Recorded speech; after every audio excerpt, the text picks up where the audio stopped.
dengan izin Allah Subhanahu wa taala dengan barokah Al-Fatihah.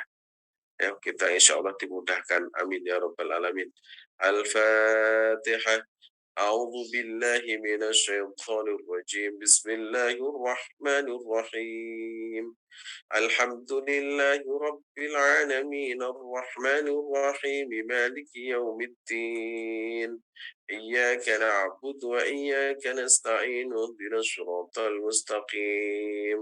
Siratal ladzina an'amta 'alaihim ghairil maghdubi 'alaihim waladdallin. Amin.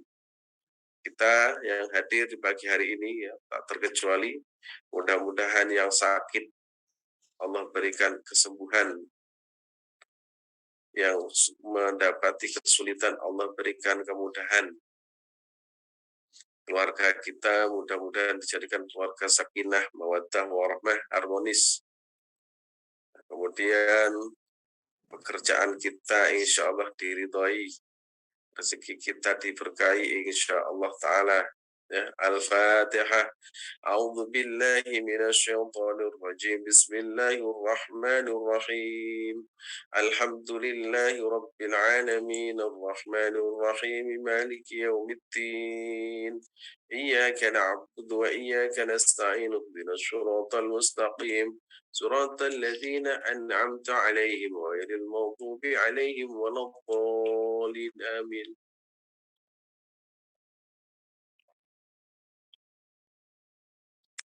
Terima kasih.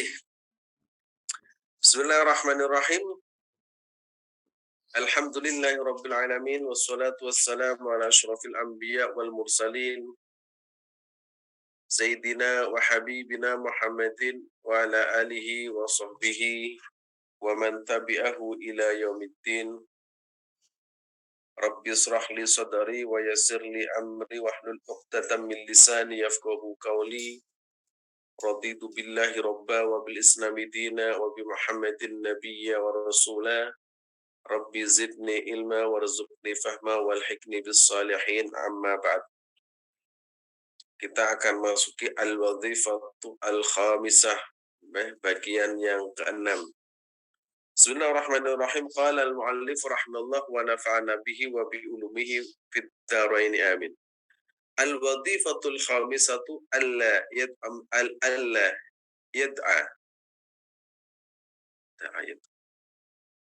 ala yad'a fannan min fununil ilmi al-mahmud illa wa yakhudu fi hatta yatlu'a ila maqsudihi fa in sya'adahu istawfahu wa illa ikhtara al-aham wa ikhtara al-aham innama yumkinu ba'da al-ittilai ala al-qulb. Ini bagian yang kelima. Al-yad'u fannan, yaitu tidak dianjurkan untuk meninggalkan. Ya, tidak dianjurkan meninggalkan disiplin ilmu yang terpuji. Jadi kalau ada ilmu yang terpuji itu tidak boleh ditinggalkan. Harus ditekuni. Kenapa? Sampai terlihat dengan jelas tujuan atau hasilnya. Jadi Imam Al-Ghazali itu menganjurkan kalau ilmu yang terpuji, ya mestinya banyak ilmu yang terpuji. Seperti ilmu yang kita pelajari, ya, ilmu tentang belajar mengajar, tentang kedokteran, kemudian ilmu agama, itu hendaknya itu ditekuni, ya, dengan sebaik-baiknya. Sampai kapan? Sampai mendapatkan ilmu yang banyak dan jelas. Sebab pada pertemuan sebelumnya kita menjelaskan ada ilmu yang tidak terpuji. Ya, ada ilmu yang tidak terpuji. Dan kalau kita sudah masuk pada area atau pada ilmu atau disiplin ilmu yang terpuji, hendaknya itu ditekuni. Di sini disebutkan fannan min fununil ilmi al-mahmud illa wa yahudu fi hatta yatlu'a ala maksudi, sampai tujuannya itu tercapai. Kalau bahasa sekarang profesional ya, menjadi profesional. Apa saja, mungkin ilmu agama, masalah ilmu Al-Quran, ya, kemudian ilmu hadis, ilmu tafsir, ilmu apapun. Hanya saja kewajiban kita itu belajar. Adapun kita pinter atau tidak, nah, itu urusan lain ya. Yang diwajibkan kita itu adalah belajar. Karena tidak semua orang yang belajar itu menjadi pinter. Buktinya apa? Buktinya itu tidak semua orang yang ada di pondok pesantren, ada sekian ratus ribu, itu jadi ulama semua, enggak. Ya ada yang jadi petani, ada yang jadi pedagang di pasar, ada yang jadi guru, ada yang jadi nelayan.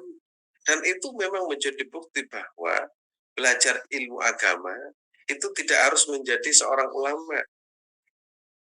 Ya. Tetapi dalam hatinya itu ada ilmu yang menerangi mereka sehingga menjadi pedagang, tahu bagaimana pedagang yang baik sesuai dengan tuntunan Rasulullah Shallallahu Alaihi Wasallam. Kemudian menjadi petani yang baik sebagaimana yang diajarkan oleh Rasulullah Shallallahu Alaihi Wasallam. Kita tahu sahabat itu kan ribuan, ya, sangat banyak sahabat itu, di atas 10.000. Tapi kan yang muncul di permukaan itu kan misalkan Abu Bakar As-Siddiq, Umar bin Khattab, Sayyidina Utsman bin Affan untuk urusan Al-Quran itu Utsman bin Affan, kemudian Ubay bin Ka'ab, kemudian untuk urusan yang dermawan itu adalah Utsman bin Affan, Talha bin Ubaidillah, untuk masalah ilmu Abdullah bin Jabir bin Abdillah. Itu kan urusan-urusan ilmu. Kemudian ada lagi ahli hadis misalkan Abu Hurairah, kemudian ada lagi Abdullah bin Umar, Abdullah bin Abbas. Kan kita hanya berkutat pada orang-orang itu saja, sahabat-sahabat senior. Kemudian Hasan dan Husain, Ali bin Abi Thalib. Nah, dari sekian ribu, ya sekian ratus ribu, kita yang hafalkan itu. Artinya apa? Tidak semua orang, ya, tidak semua orang yang belajar ilmu itu harus pinter. Tapi dalam hatinya itu ada cahaya ilmu yang menerangi hidupnya, sehingga ada orang yang ahli pertanian tapi pernah di pesantren, ada ahli kedokteran tapi dia itu jadi dokter, ada teman di kedokteran itu dia hafal Quran, tapi yang munculnya dokternya bukan pengajar Al-Qurannya. Nah, yang seperti itu muncul dan banyak. Oleh karena itu, ya kalau kita mendalami ilmu secara khusus itu kalau bisa menurut Imam Al-Ghazali sini itu disebutkan di sini itu ala maksudi fa insadu al-um istawfahu. Sampai kemudian di situ disebutkan maka ya ilmu yang jika seseorang memiliki kesempatan yang memadai maka ia dituntut atau diharuskan untuk menyempurnakan di dalam mempelajarinya. Kenapa? Jika tidak, maka ia dipilih saja yang terpenting dari ilmu yang tersedia. Maka kalau tidak, maka carilah yang sangat penting daripada yang penting. Dalam bahasa Arabnya taqdimul aham minal muhim. Kita mendahulukan yang penting daripada yang lebih penting. Jadi ada sesuatu yang penting, tapi ada yang lebih penting. Nah, maka kita menyebutnya itu taqdimul aham minal muhim. Ya, skala prioritas ya, ada yang lebih kita prioritaskan. Nah, biasanya setiap orang itu punya ketertarikan, kecenderungan. Setiap orang itu punya kelebihan. Ada orang yang mahir di bidang matematika. Sementara bidang yang lain itu tidak begitu mahir. Makanya dalam dunia kampus itu ada berbagai jurusan. Jurusan kimia, jurusan biologi, psikologi. Karena memang kecenderungan orang itu berbeda, ya. Kecenderungan orang itu berbeda. Tetapi kalau kita melihat dari kacamata agama, ternyata dalam kajian ilmu agama itu setiap orang yang belajar itu rata-rata para ulama itu mereka terlebih dahulu belajar Al-Qur'an. Jadi setelah Al-Qur'annya matang baru mengambil jurusan yang lain. Ternyata seperti itu. Mulai Imam Asy-Syafi'i, Ibnu Khaldun, Al-Ghazali, ya Imam Al-Ghazali, kemudian Abu Hanifah. Abu Hanifah itu konglomerat. Beliau itu pedagang. Terus muridnya Abu Yusuf. Kemudian ada lagi Imam Al-Laitsi. Mereka rata-rata sejak kecil mereka belajar Al-Quran dan Al-Qurannya sudah mapan. Tapi kemudian setelah mereka dewasa itu ada yang menjadi pedagang, ada yang menjadi ilmuwan dan lain sebagainya. Cuma latar belakang semuanya itu adalah Al-Quran. Maka Al-Quran itu hendaknya memang diajarkan sejak kecil, sejak dini, sehingga jadi apapun itu punya basic yaitu Al-Quran.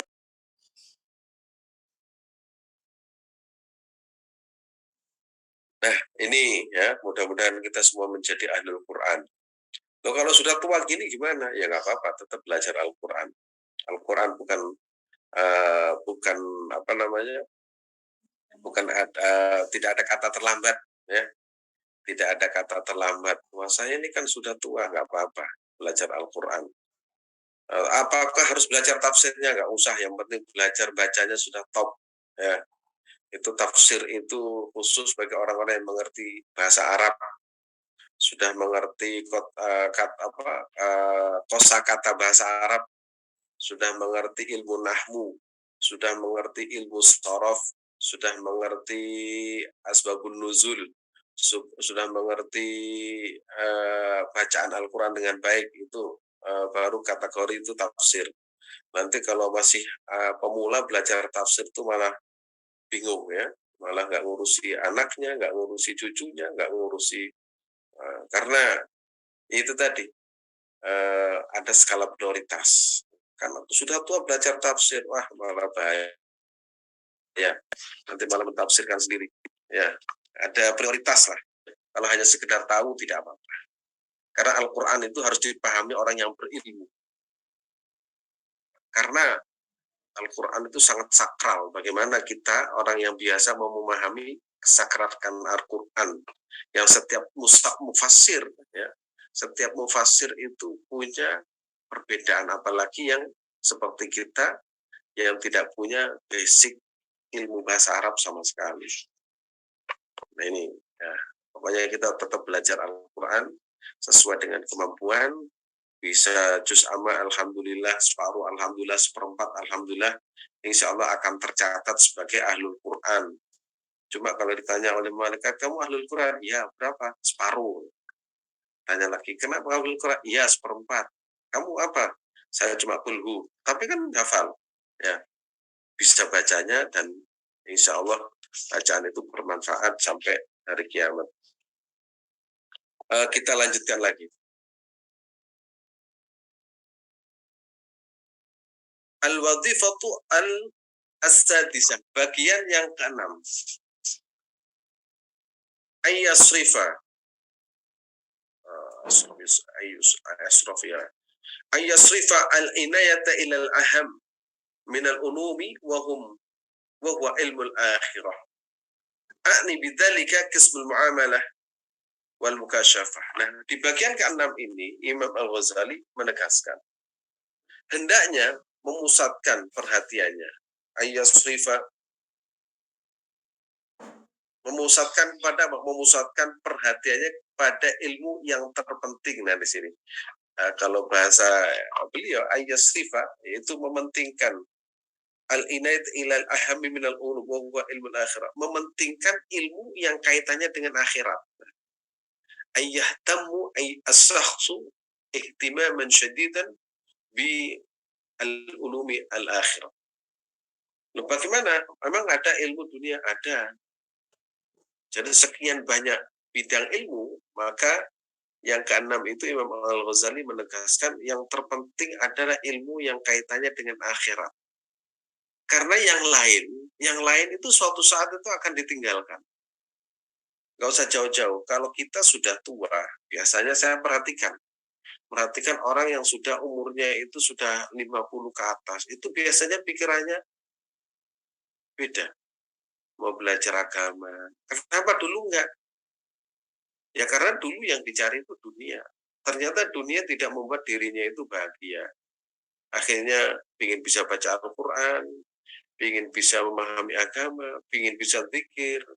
Karena memang perangkat yang dimiliki, perangkat lunak atau perangkat non lunak, software dan hardware-nya dalam tubuhnya itu sudah tidak memungkinkan. Otaknya untuk mikir juga beda dengan dulu. Menghafal itu juga nggak kuat. Dulu yang doyan makan, itu sekarang makannya itu hati-hati. Ya. Makan ini nggak mau, makan ini nggak mau. Dulu yang kuat perjalanan jauh, itu perjalanan hanya 10 meter itu sudah ngos-ngosan. Terus apa yang dicari? Nah, oleh karena itu, dari sekian apa yang disampaikan oleh Imam Al-Ghazali di situ, al-wadhifatu as-sadisa ayyasrifa al-inayata ilal ahammi minal ulumi wa huwa ilmul akhirah. Itu mementingkan ilmu yang kaitannya dengan akhirat. Terus kalau ilmu yang lain, misalkan ilmu fisika, kimia, biologi, apakah itu tidak akhirat? Ya tetap menjadi ilmu akhirat karena disandarkan kepada Allah Subhanahu wa Ta'ala. Bahkan ilmu dunia itu tidak akan menjadi akhirat kalau itu tidak disandarkan kepada Allah Subhanahu wa Ta'ala. Misalkan saya mengajar Al-Quran, terus saya bilang, satu paket ini bayarnya sekian, nah itu menjadi ilmu dunia. Makanya hati ini memang harus dijaga ya. Bisa jadi ilmu yang kelihatannya itu agama, itu ternyata menjadi nilai rupiah. Bisa jadi ilmu yang kaitannya dengan ilmu fisika itu menjadi ilmu yang mengenal Allah Subhanahu wa Ta'ala. Misalkan dalam bidang kebidanan, itu kan ilmu dunia. Jelas itu ilmu kaitannya dengan manusia. Tetapi dengan mengenali ilmu bidan itu akhirnya mengenali kekuasaan Allah Subhanahu wa Ta'ala.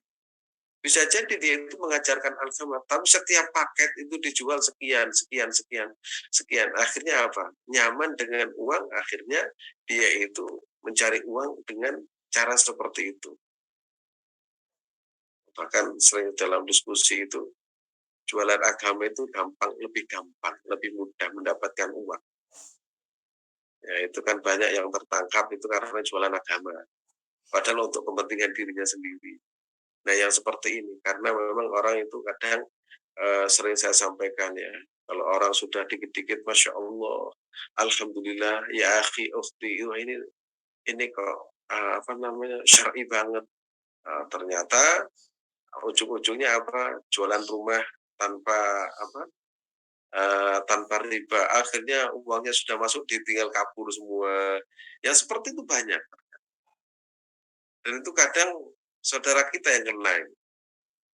Ayo kita bikin kumpulan tentang misalkan rumah berbasis syariah. Iya, rumahnya ada, tapi duitnya nggak ada. Atau bikin, pokoknya urusan yang seperti itu, umroh dan haji. Saya tadi malam itu yang ada yang cerita itu, uangnya setelah terkumpul sekian miliar, di bawah lari.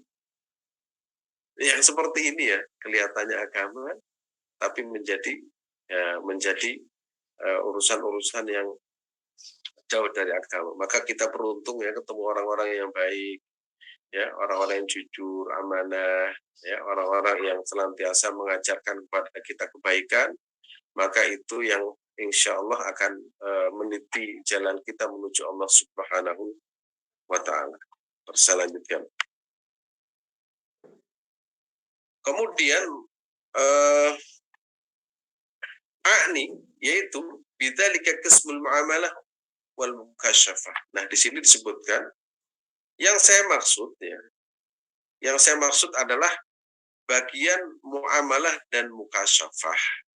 Nah, ada dua, muamalah dan mukasyafah. Muamalah itu adalah ilmu yang membahas tentang muamalah, ya, jual beli. Pokoknya kaitannya dengan manusia. Jual beli rumah, pertanian, dokteran, itu namanya muamalah. Muamalah itu terbatas pada urusan-urusan yang sifatnya itu duniawi. Tapi kalau niat kita karena Allah, itu akan menjadi urusan ukhrawi.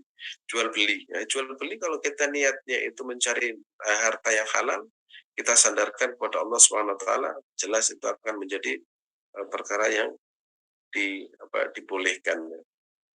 Muamalah yaitu mengantarkan ke mukasyafah. Makanya di sini disebutkan al-muamalah. Al-muamalatu wal muamalatu taqtadi ilal mukasyafah. Jadi ilmu muamalah, ilmu yang kaitannya dengan muamalah, interaksi manusia dengan yang lain, mulai pertanian, jual beli, perdagangan, dan lain sebagainya, itu yaqtadi, katanya beliau, katanya taqtadi ilal mukasyafah, bisa menjadi apa? Jalan atau mengantarkan ke mukasyafah. Sedangkan al-mukasyafah yaitu untuk mengenal Allah Subhanahu wa taala, yaitu al-mukasyafatu, ya, wal mukasyafatu ma'rifatullahi taala. Jadi ilmu apa namanya? Ilmu muamalah, misalkan jual beli, ya, jual beli. Jual beli, ya, jual beli apa saja, berdagang lah. Ya, berdagang. Saya pernah menyampaikan, dari sekian pintu rezeki itu yang paling besar itu pintu dari muamalah al-iqtisadiyah. Al-muamalah al-iqtisadiyah. Jadi dari pintu dagang, dari pintu bisnis, itu rezeki yang paling banyak. Oleh karena itu Rasulullah SAW dikelilingi oleh para sahabat yang menjadi pedagang. Ya. Sehingga Rasulullah itu menjadi hebat juga karena sahabat-sahabatnya itu adalah orang-orang konglomerat yang setia kepada Nabi Muhammad SAW. Juga dikelilingi oleh orang-orang yang melarat. Itu Rasulullah, ya, Rasulullah SAW. Sehingga Rasulullah itu kalau urusan dunia itu pasti Abdurrahman bin Auf langsung maju. Utsman bin Affan, ya, Thalhah bin Ubaidillah, itu sahabat-sahabat yang kaya raya itu langsung kebutuhan apa itu langsung maju. Tapi kalau urusan-urusan yang biasa, nah, itu siapa namanya? Ada Bilal, ya, Bilal, kemudian Abdullah bin Zubair, kemudian Abdullah bin Umar, Abu Hurairah, itu urusan-urusan yang nggak ada kaitannya duit. Jadi Rasulullah itu di sampingnya itu ada orang-orang konglomerat, juga ada orang-orang yang melarat, juga ada orang-orang yang cerdas. Siapa yang cerdas? Seperti Ali bin Abi Thalib, seperti sahabat siapa namanya, Salman Al-Farisi. Mereka punya gagasan tapi nggak punya duit. Ada yang setia, ya, ada yang setia. Abu Hurairah, ya, apa setiap hari itu apa yang disampaikan Nabi itu dihafal. Ada yang kaitannya dengan kedua-duanya, cerdas, kemudian banyak ide, termasuk Sayyidina Utsman bin Affan, ya, Ahlul Quran, itu menantu Nabi Muhammad SAW. Beliau makamnya di Baqi. Ya, ada beberapa sahabat yang makamnya itu di Baqi. Dulu sebelum berdirinya Arab Saudi, itu semua makam di Baqi itu ada tandanya, ya, ada namanya. Dan itu kalau kita cari di Google, ya, itu ada Kharitatul Baqi, itu ada lengkap. Ini makamnya ini makamnya ini, maka semuanya lengkap. Dan konon menurut para ulama, suatu saat kalau terjadi perubahan, misalkan Saudi tidak lagi berdiri menjadi kerajaan, mungkin akan dikembalikan lagi. Karena datanya masih ada. Jadi peta besarnya itu ada. Ini makamnya Sayyidatina Aisyah, ini Sayyidina apa namanya Fatimah, ini makamnya Maimunah, ini makamnya Sayyidina Utsman bin Affan. Itu kharitah itu ada. Dulu di apa namanya? Sebelumnya itu kan pusat pemerintahnya ada di Turki ya, dulu di Turki Utsmani. Ya, kemudian Turki Utsmani runtuh, baru kemudian diambil alih oleh pemerintahan Arab Saudi, kemudian dibongkar hingga sekarang ini. Tapi peta itu masih ada. Jadi Sayyidina Utsman bin Affan, konglomerat dimakamkan di situ, kemudian Abdurrahman bin Auf dimakamkan di Mekah. Tapi saya tahu, kapan hari saya ke Mekah, ini loh makamnya Sayyidina Utsman bin Affan, ini loh makamnya siapa namanya, konglomerat Abdurrahman. Ada berapa makam itu yang mengeluarkan bau harum. Nah, tapi orang tertentu saja yang bisa. Orang tertentu yang hidupnya itu bersih dari berbagai penyakit dunia, begitu ada di sampingnya itu mengeluarkan bau harum. Nah, itulah para sahabat Rasulullah Shallallahu Alaihi Wasallam. Maka di sini seperti saya contohkan Sayyidina Utsman bin Affan. Sayyidina Utsman bin Affan itu konglomerat, tapi justru perdagangan beliau, ya, ilmu beliau itu mengantarkan pada namanya al-mukasyafah. Nah, di sini diterangkan ya, wal muamalatu taqtadi ila al-mukasyafati wal mukasyafatu ma'rifatullah. Justru bil mukasyaf ma'rifatullah itu mengenal Allah Subhanahu wa taala. Artinya apa? Menjadi kekasih Allah Subhanahu wa dzalika nurun yaqdhifullahu ta'ala fi qalbi zaqiyyin bil ibadah wal mujahadah. Kemudian di situ diterangkan lagi kalau sudah mukasyafah ya, dan mukasyafah ialah mengenal Allah atau ma'rifatullah atau pengetahuan tentang Allah Subhanahu wa taala. Yang demikian itu merupakan cahaya yang dipancarkan oleh Allah Subhanahu wa taala ke dalam hati yang suci karena ibadah dan sungguh-sungguh beribadah kepada Allah Subhanahu wa taala. Contoh ya, saya pernah menyampaikan seorang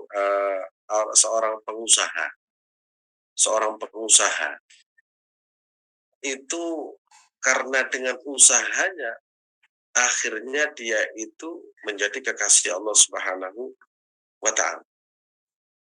Karena berapa banyak orang yang dibantu. Sehingga ini ada cerita menariknya.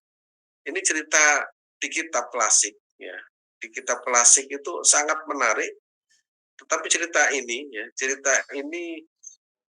ada yang menyaksikan, tapi saya suka cerita ini. Jadi nah, di surga nanti itu ada orang yang ingin segera masuk surga. Kemudian begitu mau masuk surga itu ditarik oleh orang belakangnya. Saya duluan. Karena saya yang lebih berhak. Dia mau masuk surga ditarik lagi, saya duluan. Kemudian orang-orang yang rebutan mau masuk surga itu ditanya oleh malaikat.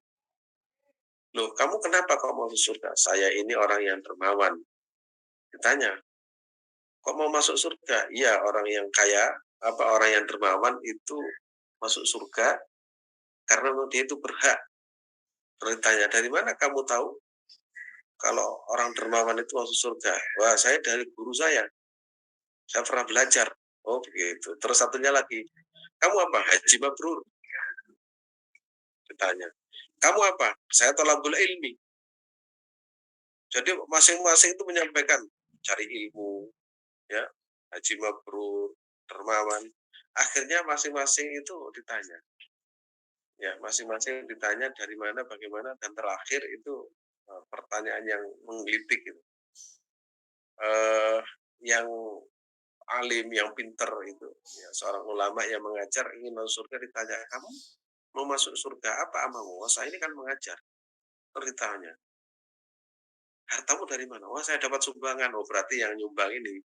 Maka beruntunglah orang yang suka nyumbang, nanti bisa jadi dia adalah orang yang paling pertama masuk surga karena apa? Punya kontribusi yang banyak terhadap Islam, seperti Sayyidina Utsman bin Affan. Itu kalau mau berjuang, itu yang lain itu dalam kondisi diskusi, langsung Utsman bin Affan butuh berapa? Saya yang mencukupi. Nah, yang seperti itu kan, seperti Utsman bin Affan kan seperti itu. Yang lain, misalkan orang kan biasanya mau bangun masjid, itu kan diskusi, oh bentuknya seperti ini, begini. Orang yang punya duit nggak usah. Ini ya sumbangannya langsung jadi. Yang lain masih diskusi, itu sudah bentuknya seperti ini, kapan dimulai? Nah, yang seperti itu. Jadi mudah-mudahan cerita tadi itu benar. Itu saya baca di kitab klasik namanya Idhatun Nasihin. Ya, Al-Idhah itu terkenal kitab. Dan memang Utsman bin Affan, Abdurrahman bin Auf itu adalah contoh-contoh nyata yang mereka itu kaya, dermawan, kemudian mereka itu menjadi sahabat yang disebut Rasulullah itu al-asyara al-mubashshiruna bil jannah, 10 orang yang dijamin masuk surga oleh Allah Subhanahu wa taala. Jadi ada 10 ya sahabat yang dijamin surga oleh Allah Subhanahu wa taala, 6 diantaranya adalah konglomerat. Kemudian Talhah Hasan itu menyampaikan potensi orang kaya masuk surga itu ya lebih luas daripada orang yang tidak punya. Kenapa? Orang yang tidak punya itu kecenderungannya itu adalah kufur terhadap nikmat. Gimana kufur? Bahasa Jawa itu gersulo. Apa gersulo itu? Berkeluh kesah terus-menerus. Nggak ada syukurnya kepada Allah Subhanahu wa taala. Tapi semuanya itu akan kembali kepada diri kita masing-masing. Jadi mudah-mudahan muamalah yang kita miliki itu taqtadi ilal muqasyafah, ya, mengenal Allah, mencintai Allah, dan menjadi waliullah, menjadi kekasih Allah Subhanahu wa taala.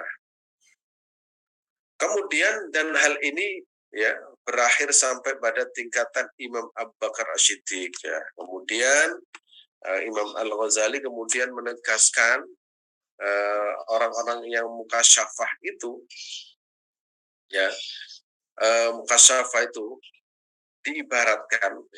diibaratkan imannya itu seperti imannya Abu Bakar As-Siddiq radhiyallahu anhu. Wa dzalika alladhi yantahi ila rutbati imani Abu Bakar. Ini sampai pada tingkat keimanan Sayyidina Abu Bakar As-Siddiq.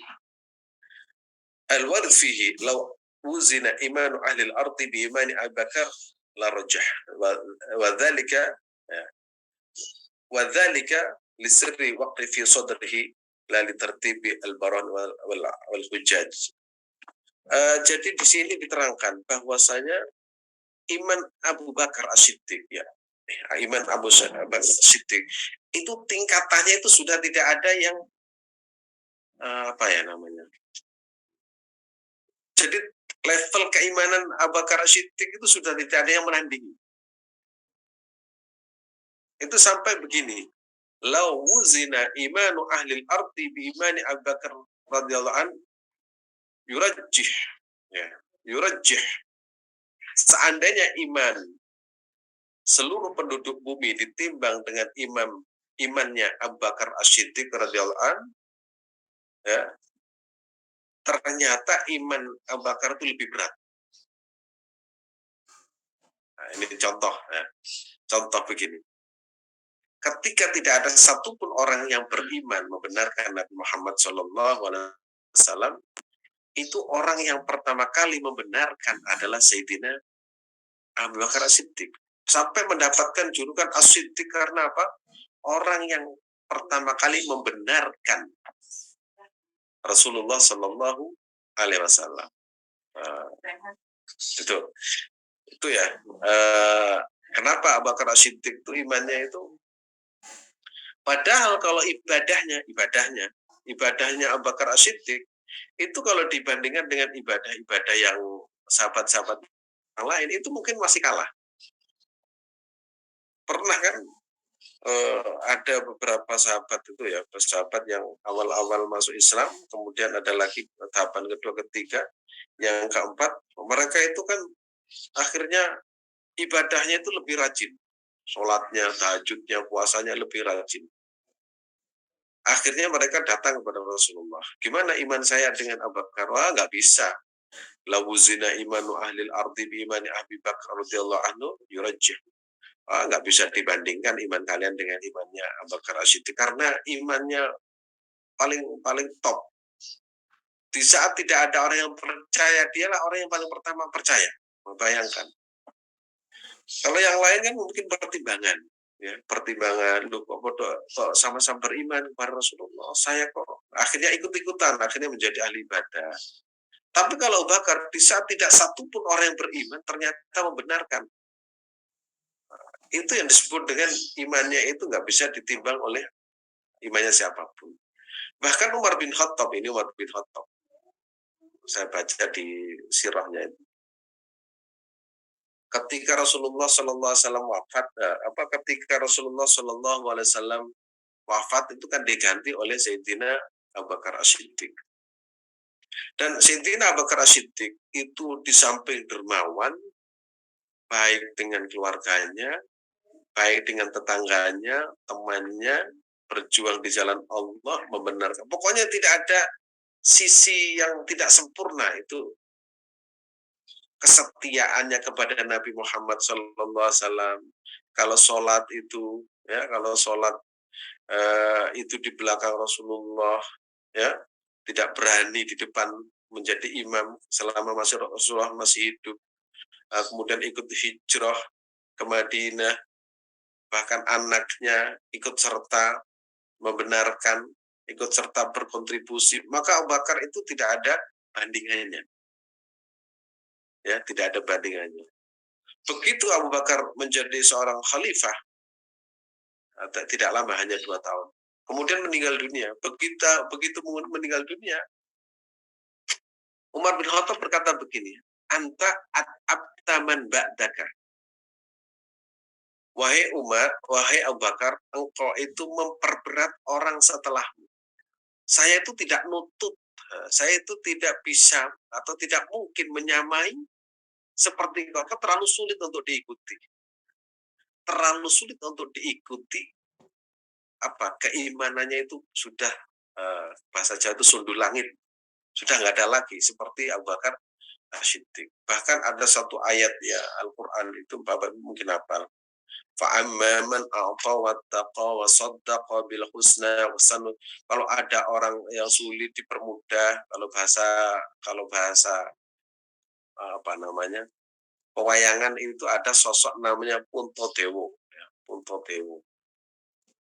Itu orangnya itu kalau ada orang kelaparan dikasih makan, kalau ada orang kehujanan dikasih payung, kalau nggak punya sandal dikasih, kalau tidak ada baju dikasih baju, kalau tidak punya rumah dikasih rumah, bahkan kalau orang budak dimerdekakan, kalau tidak punya istri dicarikan.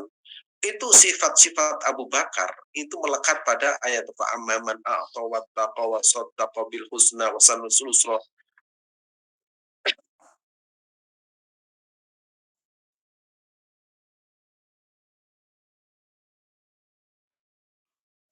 Sifat Abu Bakar yang dimiliki sehingga Nabi Muhammad SAW menyatakan lawu zina imanu ahlil ardi bi imani Abu Bakar radhiyallahu an yurajjih. Nah, itulah kenapa kalau yang sudah mukasyafah itu sampai seperti itu. Sampai Rasulullah pernah menyampaikan, seandainya aku diperbolehkan untuk mengambil kekasih maka ittakhatu ya Abu Bakar Khalili. Aku jadikan Abu Bakar itu sebagai kekasih. Sampai cintanya Nabi kepada Abu Bakar Siddiq, putrinya dinikahi, ya, agar supaya Abu Bakar itu menjadi bagian dari keluarga Rasulullah SAW. Sampai begitu cintanya, sampai makamnya Abu Bakar As-Siddiq itu di samping makam Rasulullah SAW. Nah, begitulah iman Sayyidina Abu Bakar As-Siddiq radhiyallahu an yang insya Allah bersama baginda Rasulullah Sallallahu Alaihi Wasallam. Kerjanya apa? Kerjanya itu bazaz. Apa itu bazaz? Bazaz itu kerjanya jual rempah-rempah. Nah, jadi khalifah seperti itu, tapi jualnya rempah-rempah, pedagang. Nah, ini menunjukkan pada zaman itu seorang ulama pun itu juga pedagang. Utsman bin Affan pedagang, Umar bin Khattab pedagang, kemudian Abu Bakar As-Siddiq pedagang. Cuma Ali bin Abi Thalib itu yang hidupnya itu agak melarat ya di zaman Rasulullah SAW, tapi beliau itu diberikan ilmu oleh Allah Subhanahu Wa Taala, memahami semua ilmu. Sehingga yang alim itu adalah Ali bin Abi Thalib, ya. Yang berani itu adalah Sayyidina Umar bin Khattab, yang berdagang itu Sayyidina Utsman bin Affan, pengumrah. Ya, kemudian yang bijaksana dan pengusaha juga itu adalah Sayyidina Abi Bakar As-Siddiq radhiyallahu anhu. Jadi di sini ya disebutkan bahwasanya yang demikian itu merupakan cahaya yang terpancar dalam hati yang Allah berikan kepadanya, dan hal ini berakhir sampai pada tingkatan iman Abu Bakar As-Siddiq radhiyallahu anhu. Mudah-mudahan iman kita ya walaupun tidak seperti imannya Abu Bakar As-Siddiq, minimal itu iman itu nanti akan sampai seperti imannya Abu Bakar As-Siddiq. Dan kalau sudah seperti itu adalah iman yang di dalam hatinya itu penuh dengan cahaya, namanya basyirah, yang mengeluarkan cahaya, dan cahaya itu akan memberikan penerangan pada sekitarnya. Dan mudah-mudahan Allah Subhanahu Wa Taala senantiasa menuntun kita semua, ya, hati kita ada cahayanya, bukan hanya menyinari diri kita sendiri, tapi menyinari anaknya, menyinari menantunya, menyinari cucunya, dan menyinari sekitarnya, sehingga kalau sudah punya cahaya itu, insya Allah itu akan menjadi keluarga yang sakinah, dan punya anak juga anaknya kelak menjadi ahli ibadah kepada Allah Subhanahu wa Ta'ala. Barangkali itu ya yang kita sampaikan, dan saya kembalikan waktunya kepada Kang Hasan.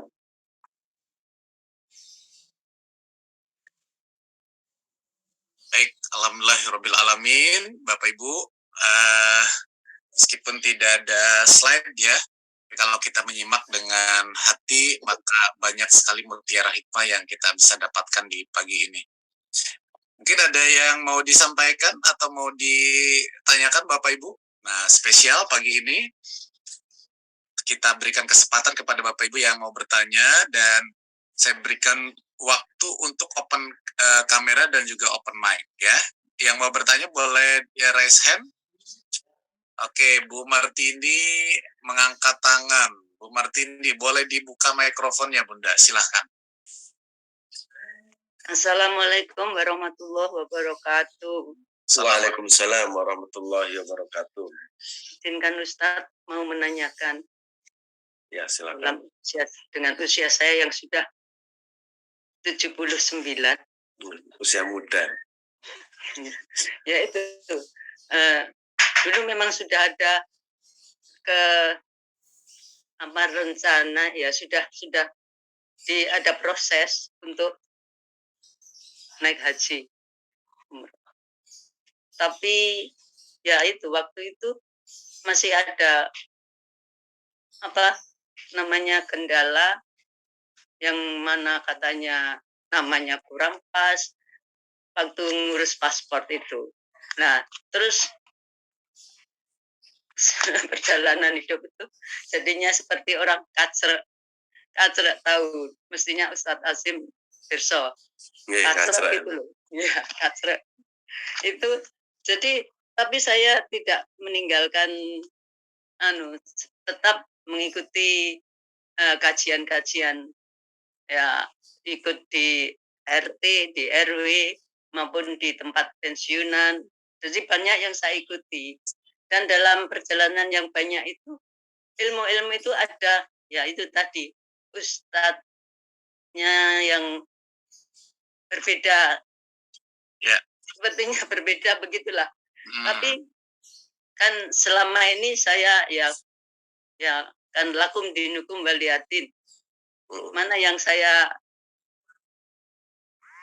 cocok saya ikuti terus begitu. Tetapi saya tidak meninggalkan mereka yang kurang cocok tadi, dengan ya tidak terlalu banyak komentar, tapi ya, saya tetap menjadi anggota. Apakah itu salah, Ustaz? Ya, terima kasih. Tidak mau berdebat gitu loh. Tapi saya kan sudah menjadi anggota sebelum saya tahu yang di ESQ ini kan sudah mengikuti yang dulu-dulu. Ya, Jadi ada berlainan berpendapat. Tapi ya itu tadi seperti tidak mau memperdebatkan, hanya saya kalau tetap mengikuti pengajiannya. Baik. Apa itu salah? Terima Ya, kasih Terima Ustaz. kasih Bu Martini. Silakan Ustaz, boleh direspon. Terima kasih. Makanan yang sehat itu kalau masuk itu pasti kita yang beraktivitas ya juga sehat. Saya tadi malam itu tidak sengaja membuka sebuah video. Ternyata ada cerita yang menarik. Ada seorang wanita masih muda, punya suami. Nah, suaminya itu ikut pengajian. Setelah ikut pengajian, suaminya itu kan menyalahkan ini apa namanya, nyinyir lah. Ini tidak boleh, ini sesat. Terus istrinya menyampaikan, "Bu, ya jangan begitu, masa semuanya itu sesat, masa yang benar kita sendiri." Istrinya dicerai, "Kamu tidak sesuai dengan manhaj saya." Akhirnya istrinya dicerai, punya anak satu masih umur 2 tahun. Terus akhirnya ada yang, "Lu masa ikut pengajian langsung keluarga berubah? Masa ikut pengajian kemudian yang lain itu sesat? Masa ikut pengajian justru hatinya itu keras?" Akhirnya kan menjadi masalah sosial. Nah, yang seperti ini sering terjadi dan kadang ada di sekitar kita.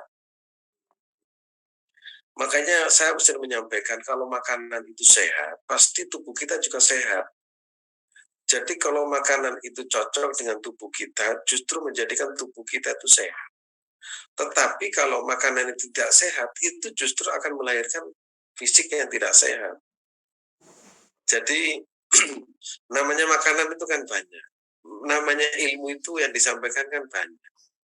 Sehingga sering saya sampaikan kalau pengajian kita ikut di dalamnya, kemudian hati kita tentram, ibadah semangat, ya, mencintai pasangannya, mencintai anaknya, mencintai tetangganya, keluarganya, karena semuanya itu adalah hamba Allah.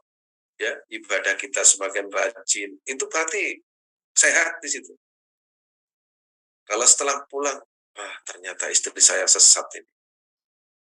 Dalam ceritanya, setelah wanita tersebut dicerai, kemudian suaminya menikah lagi dengan wanita yang katanya sesuai dengan manhajnya. Nah, yang seperti ini terjadi dan sering dengar, saya sering menemukannya seperti itu. Begitu ikut pengajian sudah tidak menyapa tetangganya. Begitu ikut pengajian sudah tidak lagi berkontribusi dengan masyarakat sekitar. Karena yang lain itu dianggap sudah keluar dari yang seperti ini bahaya. Ini kalau sampai membangun sebuah komunitas yang besar itu akan terjadi seperti ISIS. Nah, kalau sudah seperti itu ada senjata, yang lain itu pasti akan dibunuh satu persatu. Nah, itu cerita nyata dan terjadi, dan itu teman saya yang sudah terlibat di ISIS selama 7 bulan. Tiap hari ya kerjanya menyesatkan orang, kalau punya senjata ya dibunuh. Maka beruntung kita masuk pada gerbong yang baik. Setelah ngaji hati tentram, ibadah semangat, ya, teman-teman banyak, silaturahmi, rezeki berkah, tambah cinta kepada anaknya, pada pasangan, pada cucunya, tambah cinta terhadap negerinya. Itu karena yang diajarkan baginda Rasulullah seperti itu. Yang diajarkan oleh para sahabat, yang diajarkan oleh para ulama hingga sekarang seperti itu. Bagaimana membangun keluarga sakinah, kalau ada masalah bagaimana solusinya. Ya seperti itu yang diajarkan oleh guru-guru kita. Jadi Ibu Martini itu sudah sesuai dengan jalurnya, dan insya Allah akan menjadi orang yang selamat dunia dan akhirat. Ya, mudah-mudahan walaupun usianya 78 tahun, kalau Allah menghendaki tetap akan bisa pergi ke tanah suci Mekah Al-Mukarramah. Amin ya rabbal alamin. Karena kita itu tidak akan bisa menyalahi takdir kita. Kalau sudah takdirnya, ya pasti suatu saat akan berangkat. Demikian. Ya, terima kasih jawabannya Ustadz. Ibu Martini jelas ya.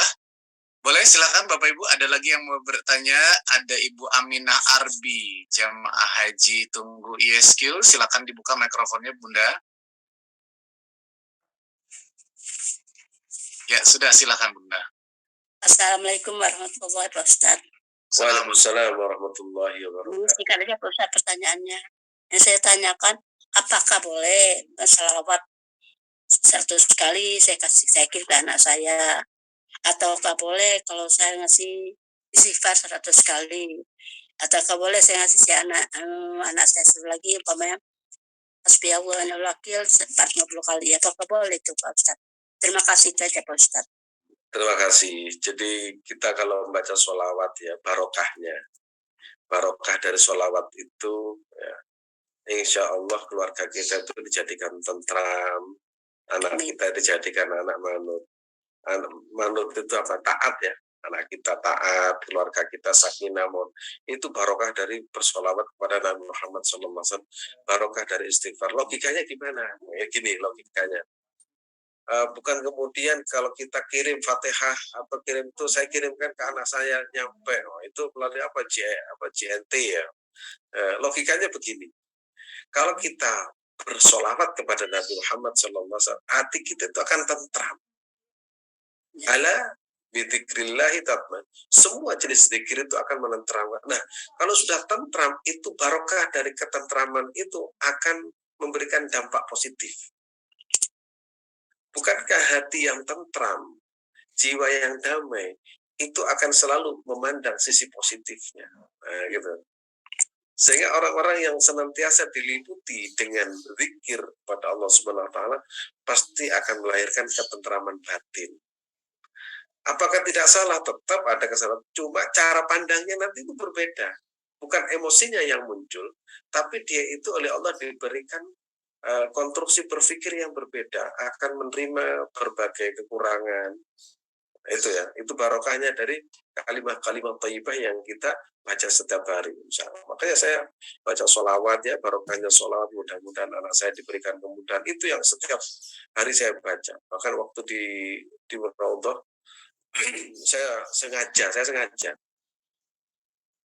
setiap hari kan saya baca Al-Quran 1 juz, 2 juz, 4 juz kadang, pokoknya setiap hari. Pas kemarin itu kurang berapa juz saya hatamkan di Masjidil Haram, di Masjidil Nabawi saya hatamkan.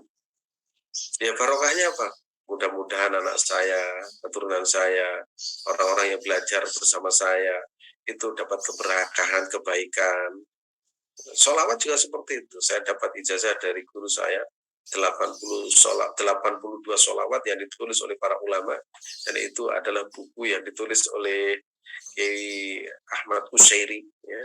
Kiai Ahmad Kusyairi Siddiq, beliau itu adalah mertua dari Kiai siapa namanya, Kiai Abdul Hamid. Itu saya baca semua 82. Bahkan ketika antri di Raudhah saya baca selesai baru kemudian. Nah, seperti itu. Makanya saya bersyukur ketemu orang-orang yang ahli sholawat agar dimudahkan baca Al-Quran, agar dimudahkan itu saya baca semua ya. Makanya saya kemarin sampaikan semua saya sertakan dalam doa saya, dan insya Allah ya demikian itu hati kita itu nyambung. Jadi kita belajar itu bukan karena transaksional, tapi belajar itu karena kita punya keinginan guru kita, murid-murid kita itu semua satu gerbang menuju surga Allah Subhanahu wa taala. Dan tetaplah berzikir, tetaplah membaca sholawat. Insya Allah barokah dari berzikir dan sholawat itu keluarga kita dijaga oleh Allah Subhanahu wa taala. Minimal kita itu punya percaya diri. Ya, percaya diri, barokah dari zikir tersebut. Dan tentu saja mendapatkan pahala dari Allah Subhanahu wa taala. Demikian. Baik, pertanyaan terakhir. Terima kasih Bu Aminah dan terima kasih Ustaz jawabannya. Satu pertanyaan terakhir yang mau bertanya, silakan boleh angkat tangan. Oh, ada Bu Tati yang sudah raise hand ya. Coba kita lihat apakah kepencet atau memang raise hand. Assalamualaikum Bu Tati. Ya, silakan Bu Tati.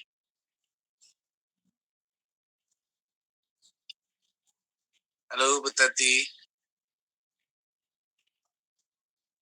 Assalamualaikum warahmatullahi wabarakatuh. Waalaikumsalam warahmatullahi wabarakatuh.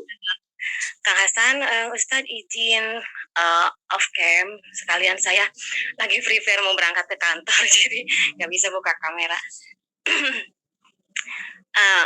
Assalamualaikum Ustadz. Waalaikumsalam warahmatullahi wabarakatuh. Pencerahannya, saya sebagai seorang single mom, ya. Terus saya berkeinginan sekali mengajak anak-anak saya umroh, ya. Anak saya ada 5. Cuman saya masih ragu, ada beberapa pendapat bahwa terus terang saya dalam membiayai anak-anak saya punya utang.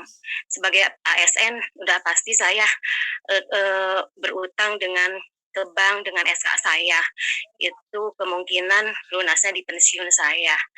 Tapi keinginan saya untuk umroh bersama anak-anak sangat sekali, saya sangat rindu sekali kepada Baitullah, kepada ziarah Rasulullah. Saya pernah haji tahun 2013 saat suami saya masih ada, tapi sekarang saya ingin sekali ngajak anak-anak saya umroh, tapi dengan biaya yang banyak untuk anak-anak saya. Tapi keinginan umroh itu sangat ingin sekali, tapi saya masih terhalang dengan hutang-hutang saya yang di bank, sama ada cicilan di koperasi kantor juga, Ustadz. Apakah keinginan saya untuk berangkat umroh bersama anak-anak itu kurang baik gitu ya, karena masih banyak utang-utang saya yang kemungkinan kalaupun lunas dengan gaji saya itu di pensiun saya.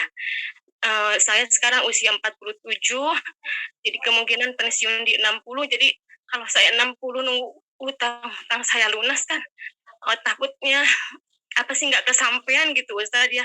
Mohon pencerahannya, Ustadz. Assalamualaikum warahmatullahi wabarakatuh. Waalaikumsalam warahmatullahi wabarakatuh. Selamat. Terima kasih. Di kitab namanya Al-Adhkar bin Nawawi itu ada ibadah yang nilainya itu setara dengan pergi umroh. Apa itu? Sholat subuh, ya. Sholat subuh. Setelah sholat subuh itu tidak beranjak dari tempatnya sampai kemudian matahari muncul atau isyraq, kemudian sholat itu dinilai, ya. Dinilai itu seperti pergi ke Mekah. Itu ibadah. Nah, kalau mau mencari seperti itu ya insya Allah pahalanya demikian. Tapi ya tetap tidak bisa melihat Ka'bah, ya. Tetap tidak bisa melihat Ka'bah. Nah, itu tapi kalau puas dengan seperti itu ya nggak apa-apa. Itu hadisnya riwayatnya Imam At-Tirmidzi. Kemudian ada memang orang itu, saya punya teman ingin pergi ke Madinah Al-Munawwarah, tapi dia punya duit. Bilang begini, tolong carikan saya visa, tiket saya mau berangkat ke Madinah. Saya nggak tahan menahan rasa rindu saya kepada Rasulullah Shallallahu Alaihi Wasallam. Nah, saya kemarin cerita, saya ketemu sama orang Arab. Saya cerita lucu, tapi mereka itu akhirnya mikir. Kamu tahu nggak? Kami orang Indonesia berangkat ke sini jual sawah, jual rumah, jual ruko, jual mobil, hanya ingin pergi ke tanah suci dan berziarah kepada kekasihku yaitu Rasulullah Shallallahu Alaihi Wasallam. Kalau Anda sebagian orang Arab enak jual hotel, punya tempat jualan di sekitar Masjidil Haram. Begitu musim haji, kalian tuh pergi ke Bali, pergi ke Prancis untuk menikmati liburan. Kalau kami jual rumah, jual sawah dan sebagainya, dia itu kaget. Oh seperti itu. Ya itu yang disebut dengan jihad. Itu yang disebut dengan berjuang di jalan Allah Subhanahu Wa Taala. Itu kadang saya itu punya keyakinan seandainya Rasulullah itu hidup lagi, pasti mungkin satu persatu akan dipeluk. Karena apa? Betapa cintanya seorang orang kampung atau orang Indonesia hanya ingin berjumpa harus menjual sekian. Nah itu kalau bukan orang yang cinta kan tidak mungkin. Mudah-mudahan kita termasuk orang yang mencintai, ya, mencintai seperti haji, berjumpa dengan Rasulullah itu karena rasa cinta, sehingga semuanya dilakukan demi untuk mewujudkan rasa cintanya. Tapi tentu saja bukan cinta membabi buta. Oleh karena itu saya sering menyampaikan ya, agar supaya kita diberikan kemudahan untuk pergi haji, ya itu ada sholawat, insya Allah